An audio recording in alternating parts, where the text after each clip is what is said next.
Latest movie updates కోసం యూట్యూబ్లో మా ఛానల్ని సబ్స్క్రైబ్ చేయగలరు.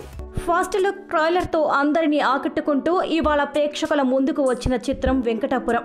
Happy days fame Rahul, Mahima జంటగా నటించిన ఈ చిత్ర రివ్యూ ఎలా ఉందో ఓ లుక్ ఇద్దాం. పిజ్జా డెలివరీ బాయ్గా పనిచేసే మన హీరో చాలా సరదాగా జీవితాన్ని గడిపిస్తూ ఉంటాడు. మన హీరో జీవితంలోకి కాలేజీలో చదువుకునే అందమైన కథానాయిక ఎంట్రీ ఇస్తోంది. ఫస్ట్ హీరోపై అయిష్టం కలిగినా ఆ తర్వాత మాత్రం ఇద్దరి మధ్య ప్రేమ పుడుతుంది. కట్ చేస్తే ఓ మర్డర్ కేసులో చిక్కుకుంటాడు మన హీరో. అసలు వీరిద్దరికి సంబంధం ఏంటి, మన హీరో చివరికి ఆ హత్య నుండి ఎలా బయటపడ్డాడు అనేది మిగిలిన కథ.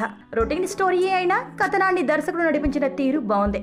మధ్య మధ్యలో వచ్చే ట్విస్టులు ప్రేక్షకుల్ని అలరిస్తాయి. మర్డర్ కథాంశం చుట్టూ అల్లుకున్న కథ చాలా ఇంట్రెస్టింగ్గా ఉంది. హీరోగా రాహుల్ కెరియర్కి మంచి బూస్ట్ ఇచ్చే చిత్రమనే చెప్పొచ్చు. మెచ్యూర్డ్ నటనను కనబరిచాడు. కథనంలో చిన్న చిన్న లోటుపాట్లు ఉన్న ట్విస్టర్తో కథనం నడవడం వలన సినిమా ఆసక్తిగా నడుస్తుంది. ఫస్ట్ హాఫ్లో వచ్చే సాంగ్స్ సినిమాను డిస్టర్బ్ చేసినట్లు అనిపిస్తాయి. ఫ్లాష్ బ్యాక్లో క్యారెక్టర్స్ని పరిచయం చేసిన తీరు బాగుంది. కెమెరా పనితనం, background music, second half direction, ముఖ్య పాత్రధారుల నటన సినిమాకు హైలైట్గా నిలిచాయి. భారీ అంచనాలు పెట్టుకోకుండా ట్రైలర్ ఫస్ట్ ఆకట్టుకున్నట్టుగానే లవ్, యాక్షన్, రివెంజ్ థ్రిల్లర్గా రూపుదిద్దుకున్న ఈ చిత్రం మిమ్మల్ని అలరిస్తుంది. కష్టాన్ని వృధా చేయొద్దు, పైరసీని ప్రోత్సహించొద్దు.